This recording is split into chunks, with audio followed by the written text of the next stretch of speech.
یا رسول اللہ بات پکی نا؟ دیکھیے انسان کیسے جو ہے پریشان ہو جاتا ہے. کیا کہا؟ بات پکی نا اللہ کے نبی؟ مجھے اس کے بدلے جنت میں ایک درخت ملے گا، بات پکی ہے نا؟ اللہ کے نبی نے کہا کہ ابو دادا نہیں ہے بات پکی. اللہ اکبر. کیا کہا؟ ابو دادا ایک جھاڑ کی جو بات پکی وہ پکی نہیں ہے. ابو دادا پریشان ہو گئے. ابھی تو نبی نے کہا تھا کہ جنت میں جو ایک جھاڑ دلاؤں گا، یہ جھاڑ جو خرید کر کے صحابی کو دے گا یہ آدمی اس کو دے گا. ابو دادا پریشان ہو گئے. یا رسول اللہ کیا بات ہے؟ نبی نے اپنی بات کو مکمل کرتے ہوئے کہا ابو دادا میں نے وعدہ کیا تھا کہ ایک جھاڑ اگر جو خرید کر دے گا جنت میں اسے ایک جھاڑ کے بدلے ایک جھاڑ دوں گا. ابو دادا تم نے تو پورا باغ اللہ کی راہ میں دے دیا، پورا باغ اللہ کی راہ میں دے دیا، اپنا محل خوبصورت دے دیا، پانی کا کنواں دے دیا. ابو دادا اس کے بدلے اللہ تعالیٰ نے جنت میں تمہیں اتنے باغ دے ہیں کہ گننا اس کا مشکل ہو جائے گا.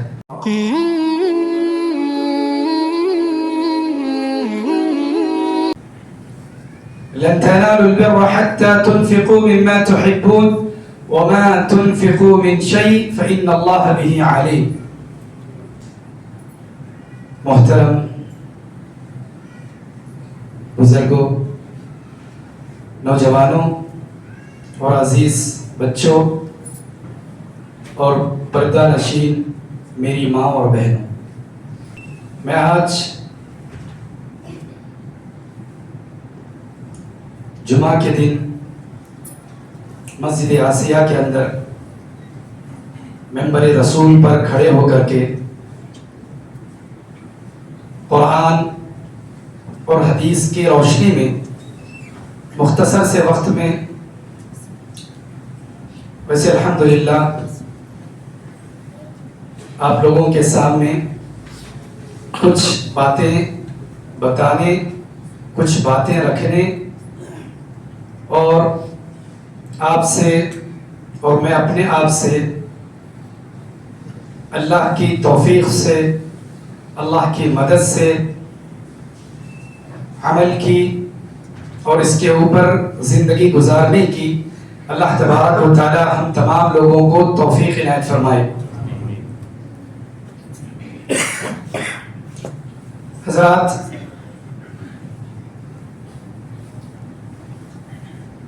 جمعہ کا دن میرے لیے اور آپ کے لیے اللہ کی طرف سے ایک بہت بڑا تحفہ ہے. اللہ تعالیٰ کی طرف سے ایک بہت بڑا انعام ہے. ایسا انعام ہے، ایسا تحفہ ہے کہ اللہ میں کیا بتاؤں. پورے ہفتے میں ہم نیکی کا جذبہ کم ہوتا ہے، شیطان ہمارے اندر برائی کا جذبہ زیادہ پیدا کرنے کی کوشش کرتا ہے. لیکن جب ہم مسجد کے اندر بیٹھتے ہیں، قرآن اور حدیث کی باتیں سنتے ہیں، صحابہ کے واقعات سنتے ہیں، ان کے ایمان سے لبریز باتیں ہم واقعات سنتے ہیں، پھر ہمارے اندر بھی ایمان کی تڑپ پیدا ہوتی ہے، ایمان کا جذبہ پیدا ہوتا ہے. ہمارے اندر بھی یہ خواہش پیدا ہوتی ہے کہ اللہ جس طرح صحابہ نے اسلام کے لیے، ایمان کے لیے اور محمد رسول اللہ صلی اللہ علیہ وسلم کے لیے اپنا سب کچھ، اپنی جان، اپنا مال، اپنا گھر سب کچھ قربان کر دیا. اللہ اگر وقت ملے، اللہ ہمیں موقع ملے، اللہ ہم بھی اپنا مال، اپنی جان سب کچھ اللہ تیری راہ میں قربان کرنے کے لیے تیار ہو جاتے ہیں. یہ جذبہ جمعہ کے اندر ہمارے اندر پیدا ہوتا ہے اور پیدا ہونا چاہیے. اگر ہمارے اندر پیدا نہیں ہو رہا ہے تو اس کا مطلب یہ ہے کہ جمعہ سے پہلے ہم جو آئے ہیں یہ جذبہ لے کر کے نہیں آئے ہیں. جب بھی آپ کسی بھی کونے میں، دنیا کے کسی بھی مسجد میں آپ مسجد کے اندر داخل ہونے سے پہلے یہ اپنے اندر یہ تڑپ لیں، اپنے اندر یہ جذبہ لیں کہ آج 15-20 منٹ کے اندر جو بھی یہاں قرآن اور حدیث کی باتیں بتائی جائیں گی، انشاءاللہ مسجد کے گیٹ کو نکلنے سے پہلے میں اس کے اوپر عمل کرنے کی کوشش کروں گا. انشاءاللہ بھی عمل کریں گے انشاءاللہ. یہ جذبہ ہر مسلمان کے اندر ہونا چاہیے. بھائیوں، ویسے مسجد کے ذمہ داروں نے جو ہے الحمدللہ ایک بہترین کام کیا ہے. میرے سامنے جو واچ ہے پہلے ہی سے جو ہے 2-3 منٹ بڑھا کر دیے. مولوی صاحب کہیں ایسا نہ ہو کہ جذبات کے رو میں جو ہے زیادہ بول جائیں اور واچ کو دیکھنے لگے تو اس میں برابر ہوگا، تو میرے خیال سے یہ واچ وہ واچ میں 2-4 منٹ کا فرق ہے. اچھی بات ہے. کبھی کبھی ایسا بھی ہو جاتا ہے کہ مولوی صاحب جوش میں بولتے رہتے ہیں، وقت ہو جاتا ہے، لوگ جو گھڑیوں کو دیکھتے رہتے ہیں. اچھی بھی بات ہے، کوئی بری بات نہیں. بھائیوں، آج میں زیادہ بات نہیں کروں گا کیونکہ زیادہ بات کرنے کا موقع بھی نہیں ملتا ہے، زیادہ بات کرنے کا وقت بھی نہیں ہوتا ہے. صرف انشاءاللہ میرے سامنے جو گھڑی ہے، میرے سامنے جو واچ ہے دیوار کی، اس کے حساب سے میں انشاءاللہ ثم انشاءاللہ 15 منٹ کے اندر بات بتانے کی کوشش کروں گا. بس آپ سے درخواست یہ ہے کہ کوئی بھی آپ لوگ نہ سوئیں، کوئی بھی نہ سوئیں، بلکہ پورے جذبے کے ساتھ سننے کی کوشش کریں. اور مسجد میں کھڑے ہو کر کے، اللہ کی قسم کھا کر کے، ممبر رسول پر کھڑے ہو کر کے میں آپ سے یہ بات کہہ رہا ہوں، انشاءاللہ ابھی آپ کے اندر جو کیفیت ہے، مسجد آسیہ کے دروازے سے نکلنے سے پہلے آپ کے اندر انفاق فی سبیل اللہ کا جذبہ کوٹ کوٹ کر کے بھرے گا انشاءاللہ. انشاءاللہ آج میں صرف 2-3 مثالیں بتاؤں گا، لمبی بات نہیں کروں گا، کوئی لمبی بات نہیں. اور سب سے پہلے پارہ نمبر 2 یا پارہ نمبر 3 آیت نمبر 240 پر 5 اللہ تعالیٰ فرماتا ہے، اعوذ باللہ من الشیطان الرجیم، بسم اللہ الرحمن الرحیم. من ذا الذی، عربی میں آیت کریمہ، سارا قرآن عربی میں ہے، نہ تیلگو میں ہے، نہ اردو میں ہے، نہ فرانسی میں ہے، نہ جاپانی میں ہے، نہ جو ہے ایرانی زبان میں ہے، عربی میں ہے. عربی کے الفاظ سنیے، عربی کے الفاظ ایسے الفاظ ہیں، انسان تو انسان پتھر بھی اس سے متاثر ہو جاتا ہے، پہاڑ بھی ریزہ ریزہ ہو جاتا ہے. اللہ نے قرآن کی آیتوں میں ایسی تاثیر اتاری ہے. کیا کہتا ہے قرآن؟ دیکھیے، جبرائیل علیہ السلام آج سے تقریباً 1450 سال پہلے محمد رسول اللہ صلی اللہ علیہ وسلم کے قلب اطہر پر یہ آیت نازل کی. یہ آیت نازل کی، میں پڑھتا ہوں، سنیے گا. اللہ کہتا ہے، من ذا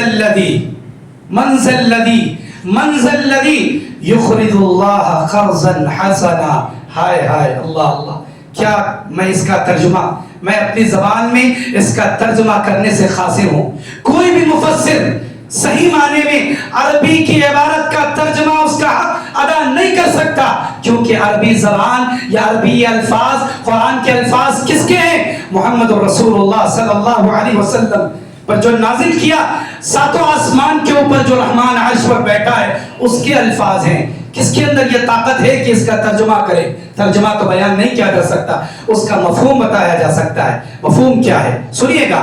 من ذا الذی یقرض اللہ قرضا حسنا. او لوگو، مسجد آسیہ کے لوگو، مسجد آسیہ کے مصلیوں، تم سے یہ آیت کہتی ہے. کیا کہتی ہے؟ من ذا الذی، کون ہے؟ ترجمہ کیا ہے؟ من ذا الذی، کون ہے؟ قرض اللہ قرضا حسنا، جو اللہ کو قرضہ دے. اللہ اکبر.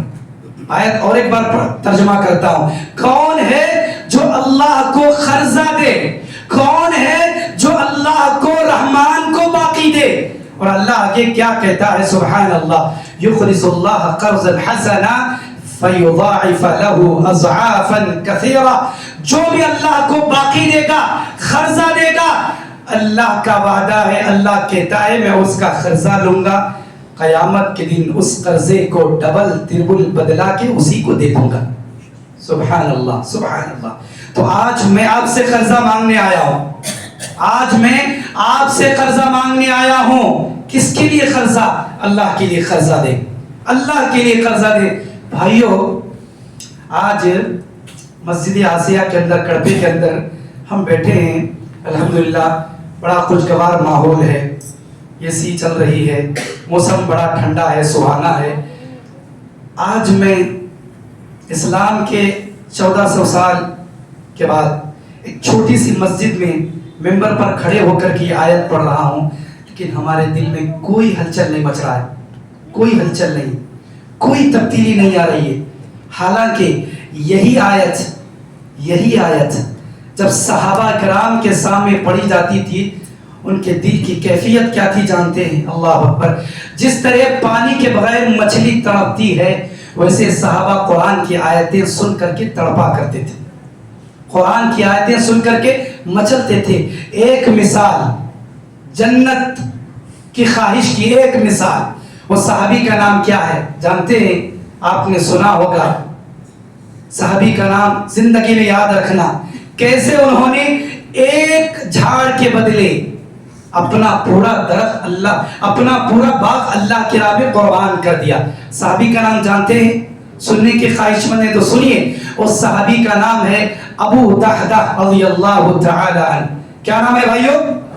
ابو دحدہ.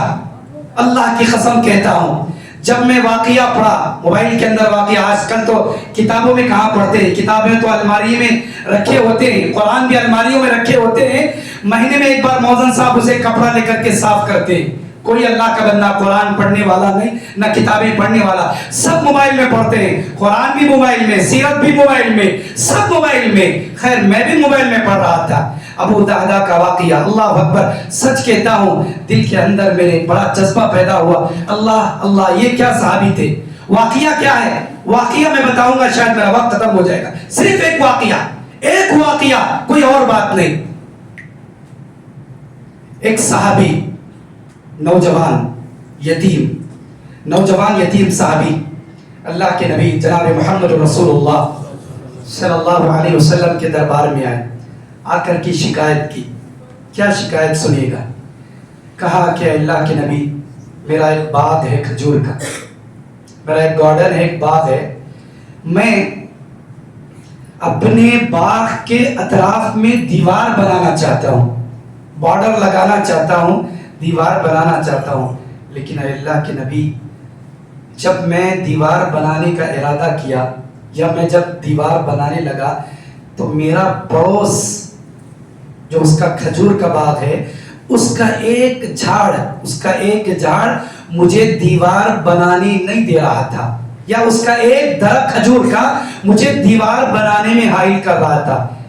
اے اللہ کے نبی، نوجوانوں سنو، اے اللہ کے نبی میں اپنے پڑوسی کے پاس گیا، جا کر کے اس سے کہا کہ میرے دوست، میرے بازو میں تیرا باغ ہے، میں اپنے باغ کو دیوار بنانا چاہتا ہوں اطراف میں، لیکن تیرا ایک جھاڑ مجھے آڑے آ رہا ہے، تو لہٰذا یہ جھاڑ مجھے دے دے تاکہ میں دیوار جو ہے پوری کروں، اپنا بارڈر پورا کر لوں.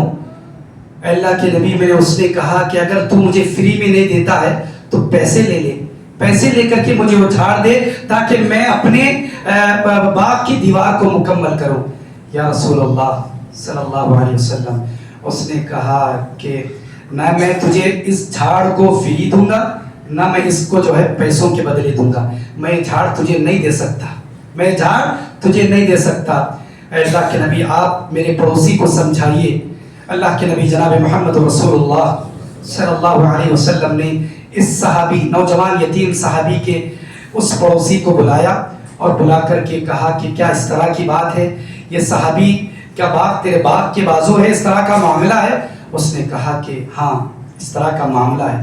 تو اللہ کے نبی نے کہا کہ یہ تو تجھے فری بھی نہیں پوچھ رہا ہے، پیسوں کے بدلے اسے دے دے تاکہ یہ اپنا کام پورا کر لے. اللہ کے نبی نے درخواست کی، اللہ کے نبی نے اس سے کہا، اس نے کہا کہ اللہ کے نبی میں اس نوجوان کو یہ جھاڑ نہیں دوں گا، میں اس نوجوان کو یہ درخت نہیں دوں گا. اس کے بعد اللہ کے نبی صلی اللہ علیہ وسلم نے بہترین آفر دیا. یہی آفر میں آپ کو آج دینے والا ہوں. 1400 سال پہلے پیارے نبی نے ایک مدینے کے ایک انسان کو جو آفر دیا تھا میرے بھائیوں، وہی آفر میں آج آپ کو دینے کے لیے یہاں کھڑا ہوں. آفر کیا ہے جانتے ہیں آفر کیا ہے؟ اللہ کے نبی نے اسے آفر کیا، بھائی تو پیسوں کے بدلے نہیں دینا چاہتا ہے، فری میں بھی نہیں دینا چاہتا ہے، میں تیرے لیے ایک آفر لے کے آیا ہوں، میں تیرے لیے ایک آفر دوں گا. وہ آفر بھی کوئی معمولی آفر نہیں، زبردست آفر ہے. نبی نے کہا کہ میرے بھائی، میرے دوست، اگر تو آج ایک جھاڑ اس صحابی کو، میرے اس دوست کو دے گا، میں وعدہ کرتا ہوں اللہ سے، میں وعدہ کرتا ہوں، آج نبی وعدہ کرتا ہے، محمد الرسول اللہ وعدہ کرتے ہیں، اس ایک جھاڑ کے بدلے میں تجھے کل قیامت کے دن اللہ کے جنت میں ایک جھاڑ دلا دوں گا. سبحان اللہ. آفر کتنا زبردست تھا، اس ایک جھاڑ دنیا کے بدلے جنت میں ایک جھاڑ. اور بھائیوں جنت کا جھاڑ میں کیا بیان کروں، نبی نے کہا میرے دوست یہ وہ جنت کا جھاڑ دنیا کے جھاڑ کے جیسا نہیں. نہ سوکھ جائے گا، نہ اس کے پھل کم ہوں گے، نہ وہ جو ہے بیکار ہوگا۔ نبی نے کہا کہ جنت میں ایسا جھاڑ کا آفر دے رہا ہوں، اگر کوئی انسان گھوڑے میں بیٹھ کر کے اس جنت کے جھاڑ کے سائے میں 100 سال چلتا رہے گا تو اس کا 100 سال چلے گا تب بھی وہ جنت کے درخت کا سایہ ختم نہیں ہوگا۔ سبحان اللہ، سبحان اللہ، کیا کہا، اتنا زبردست جھاڑ جنت کا۔ وہ انسان بھی کیا انسان تھا، بڑا بد نصیب تھا، اتنا ہی کہہ سکتے، بڑا بد نصیب تھا، دنیا کا سب سے بڑا بد نصیب تھا۔ اس نے جنت کی آفر سنی، نبی کی بشارت سنی، اس نے کہا یا رسول اللہ صلی اللہ علیہ وسلم میں ہرگز نہیں دوں گا۔ اللہ اکبر، جنت کی آفر کو اس نے ٹکرایا۔ سارے صحابہ پریشان، صحابہ حیران، یہ انسان کیا کہہ رہا ہے، یہ انسان کیا کہہ رہا ہے، نبی جنت کا آفر دے رہے ہیں، یہ انسان بد نصیب ٹکرا رہا ہے۔ صحابہ بیٹھے تھے، اس میں سے ایک صحابی تھے، کیا نام تھا اس صحابی کا، ابو دحدہ۔ اللہ اکبر، اللہ جزائے خیر دے۔ ابو دحدہ اٹھے، کہا یا رسول اللہ صلی اللہ علیہ وسلم، اگر میں اس انسان سے وہ جھاڑ لے کر دوں گا، کیا آپ مجھے جنت میں جھاڑ دینے کا وعدہ کرتے ہیں؟ نبی نے کہا ابو دحدہ، اگر تو اس انسان سے جھاڑ لے کر کے اس انسان کو دیکھا، میں محمد الرسول اللہ وعدہ کرتا ہوں کہ کل قیامت کے دن اللہ جنت میں تمہیں ایک درخت عطا کرے گا، ایک جھاڑ عطا کرے گا۔ وہ صحابی اس کے پاس گئے۔ بھائیو، جذبہ کیا ہوتا ہے، آج ہمارے اندر جذبے کی کمی ہے، انفاق کی کمی ہے۔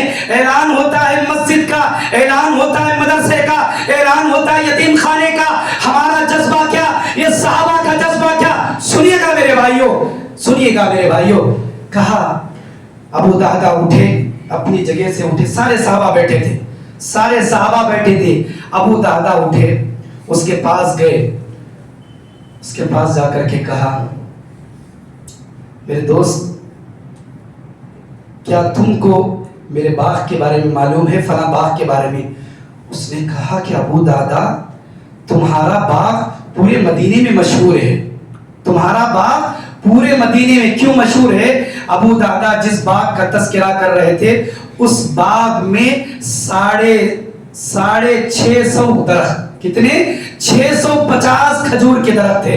اس نے کہا کہ ابو دحدہ، مدینے کا بچہ جانتا ہے تمہارے باغ کے بارے میں۔ ایک تو 650 درخت ہیں، دوسرا اس باغ کے اندر ایک خوبصورت محل ہے، تیسرا اس باغ کے اندر ایک میٹھا پانی کا کنواں ہے، چوتھا اس باغ کے باڑ میں اس باغ کی دیواریں بڑی خوبصورت ہیں۔ مدینے کا ہر انسان تمہارے باغ کے کھجور کو کھانا چاہتا ہے اور تمہارے باغ کے کھجور کو خریدنا چاہتا ہے۔ کون سا ایسا انسان نہیں ہے جو تمہارے باغ کے بارے میں نہ جانتا ہو؟ اب آگے کی بات سنیے گا۔ ابو دحدہ نے کہا کہ میرے دوست، میں تجھے ایک آفر کرتا ہوں، یہ جھاڑ تو نہیں دے رہا ہے، جنت کی خوشخبری سن کر کے نہیں دے رہا ہے، سن، میں تیرے لیے ایک آفر دیتا ہوں۔ آفر کیا ہے؟ تو ایک جھاڑ مجھے دے دے، تو ایک جھاڑ مجھے دے دے، میں اپنا سارا باغ تجھے دے دوں گا۔ سبحان اللہ، 600 جھاڑ، ایک جھاڑ کے بدلے 600 جھاڑ دوں گا، اور اس باغ کے اندر جو محل ہے وہ بھی دوں گا، کنواں بھی دوں گا، سارا باغ تیرا ہوگا، صرف مجھے ایک جھاڑ دے دے۔ اس آدمی نے جب یہ بات سنی حیران ہو گیا، اسے اپنی سماعت پر بھروسہ نہیں تھا۔ ابو دحدہ کیا کر رہے ہیں؟ نبی کو دیکھا، کیا یہ بات سچ ہے؟ نبی نے اشاروں سے کہا کہ بالکل سچ ہے۔ اس نے کہا کہ ضرور مجھے آفر کیا کہتے ہیں، مقبول ہے، قبول ہے۔ اس نے کہا جاؤ، ایک جھاڑ میں نے تمہیں دے دیا اور تمہارا سارا باغ میں لے لیا۔ یہ صحابی اس کے پاس سے آئے، رسول اللہ صلی اللہ علیہ وسلم کے پاس آئے، آ کر کے کیا کہا، یا رسول اللہ، بات پکی نا؟ دیکھیے انسان کیسے جو ہے پریشان ہو جاتا ہے۔ کیا کہا؟ بات پکی نا اللہ کے نبی؟ مجھے اس کے بدلے جنت میں ایک درخت ملے گا، بات پکی ہے نا؟ اللہ کے نبی نے کہا کہ ابو دحدہ، نہیں ہے بات پکی۔ اللہ اکبر، کیا کہا؟ ابو دحدہ، ایک جھاڑ کی جو بات پکی وہ پکی نہیں ہے۔ ابو دحدہ پریشان ہو گئے، ابھی تو نبی نے کہا تھا کہ جنت میں جو ایک جھاڑ دلاؤں گا، یہ جھاڑ جو خرید کر کے اس صحابی کو دے گا، یہ آدمی اس کو دے گا۔ ابو دادا پریشان ہو گئے، یا رسول اللہ کیا بات ہے؟ نبی نے اپنی بات کو مکمل کرتے ہوئے کہا، ابو دادا میں نے وعدہ کیا تھا کہ ایک جھاڑ اگر جو خرید کر دے گا جنت میں اسے ایک جھاڑ کے بدلے ایک جھاڑ دوں گا۔ ابو دادا تم نے تو پورا باغ اللہ کی راہ میں دے دیا، پورا باغ اللہ کی راہ میں دے دیا، اپنا محل خوبصورت دے دیا، پانی کا کنواں دے دیا۔ ابو دادا اس کے بدلے اللہ تعالیٰ نے جنت میں تمہیں اتنے باغ دے کہ گننا اس کا مشکل ہو جائے گا۔ سبحان اللہ، کیا کہا؟ گننا مشکل ہو جائے گا، اتنے باغ اللہ تعالیٰ نے تمہارے لیے دے دیے۔ بھائیو، میں نے کہا کہ میرا وقت ختم ہو گیا، سامنے جو گھڑی اسی کے حساب سے میں 15 منٹ کے اندر اپنی بات مکمل کر لی۔ صرف ایک واقعہ بھائیو، یہ واقعہ میرے اندر آپ کے اندر جذبہ پیدا ہوتا ہے اللہ کی راہ میں قربانی کرنے کا، اللہ کی راہ میں اپنے مال کو لٹانے کا۔ اگر اب بھی ہمارے اندر اللہ کی راہ میں انفاق فی سبیل اللہ میں آگے بڑھنے کا جذبہ نہیں پیدا ہوا ہے، کہیں نہ کہیں ہمارے ایمان میں کمی ضرور ہے، کہیں نہ کہیں ہمارے اسلام میں کمی ضرور ہے، کہیں نہ کہیں دل کے کسی کونے میں محمد رسول اللہ صلی اللہ علیہ وسلم کی محبت میں کمی ہے، کہیں نہ کہیں دل کے کسی تار میں آخرت پر جو ایمان ہے، آخرت پر جو یقین ہونا چاہیے، اس یقین میں میرے بھائیوں کمی ہے۔ اس لیے یہ جو واقعہ ہے ہمیں متاثر نہیں کر سکا، یہ واقعہ ہے ہمیں جو ہے اللہ اس کے رسول کے قریب نہیں کر سکا، یہ واقعہ ہے ہمیں جنت سے قریب نہیں کر سکا۔ بھائیو، واقعات تو بہت ہیں، ابو طلحہ کا واقعہ بھی ہے، صرف ابو دادا نہیں، ابو طلحہ کا واقعہ ہے، صرف مرد نہیں۔ اب عورتیں سنتے ہوں گے مولوی صاحب کب دیکھے تو مردوں کو بولتے رہتی ہیں منبر پر، عورتیں نہیں کرے کیا؟ عورتیں اللہ کی راہ میں نہیں دیے کیا؟ میری ماں اور بہنوں، میں آپ سے کہنا چاہتا ہوں، جس طرح مرد اللہ کی راہ میں لٹایا کرتے تھے، نبی کے زمانے میں عورتیں بھی ویسے لٹایا کرتے تھے، اللہ کی راہ میں پیسے لٹایا کرتے تھے۔ حضرت زینب بنت جحش چمڑے کی بیپاری تھی، چمڑے کا کاروبار کرتی تھی، چمڑے کے بیپاری کاروبار سے جتنا فائدہ آتا سارا حضرت زینب اللہ کی راہ میں صدقہ کر دیتی۔ حضرت سودا ان کا بھی بزنس تھا، حضرت سودا جو بزنس کرتی اس سے جو فائدہ آتا وہ بھی اللہ کی راہ میں صدقہ کیا کرتی تھی۔ اور حضرت عائشہ، اللہ اکبر، کون نہیں جانتا عائشہ صدیقہ رضی اللہ تعالیٰ عنہ، کہتے ہیں کہ ایک مرتبہ جو ہے 1,00,000 درہم، کتنے؟ 1,00,000 درہم کوئی صاحب آئے، آ کر کے حضرت عائشہ کو دیا۔ حضرت عائشہ اپنی خادمہ کو، اپنی نوکرانی کو بلائی اور بلا کر کے کہا کہ 1,00,000 درہم کوئی آ کر کے مجھے گفٹ دیا ہے، تحفہ دیا ہے۔ انہوں نے کہا مدینے کے گلیوں میں جتنے بھی غریب ہیں شام ہونے سے پہلے 1,00,000 درہم سب میں تقسیم کر دینا، سب میں بانٹ دینا۔ اور اللہ اکبر، شام ہونے سے پہلے 1,00,000 درہم میں سے 1 درہم بھی بچ کر نہیں تھا، 1 درہم بھی نہیں تھا۔ شام ہونے سے پہلے سارا اللہ کی راہ میں انہوں نے خرچ کر دیا۔ ان کی خادمہ نے عائشہ سے کہا رضی اللہ عنہ، عائشہ تم نے کیا کیا؟ عائشہ نے کہا کہ میں نے کیا کیا، میں نے تو اچھا کام کیا۔ کہا کہ عائشہ تم آج روزے سی ہو، 1 درہم رکھ لیتی، وہ 1 درہم سے تم گوشت لا کر کے گوشت سے افطار کر لیتی۔ عائشہ نے کہا رضی اللہ عنہا، اگر تم پہلے بتاتی تو 1 درہم میں اپنے پاس رکھ لیتی۔ بھائیو، ایسے تھے صحابیات، ایسے تھی عورتیں، ایسے تھے اللہ کے نبی جناب محمد رسول اللہ صلی اللہ علیہ وسلم کے زمانے کے عورتیں اور مرد۔ بس اسی پر اپنی بات کو ختم کرتا ہوں۔ اللہ تعالیٰ سے میری دعا ہے، اللہ یہاں جتنے لوگ بیٹھے ہیں، چاہے مرد ہو اور اوپر جو عورتیں ہوں یا نوجوان ہوں، بچے ہوں، جو بھی ہوں، اللہ سے دعا ہے اللہ تبارک و تعالیٰ یہاں جو کچھ باتیں کہی گئی ہیں، سب سے پہلے کہنے اور سننے والوں کو، ہم سب کو ان باتوں پر عمل کرنے کی توفیق عنایت فرمائے۔ آمین۔ واخر دعوانا الحمدللہ رب العالمین۔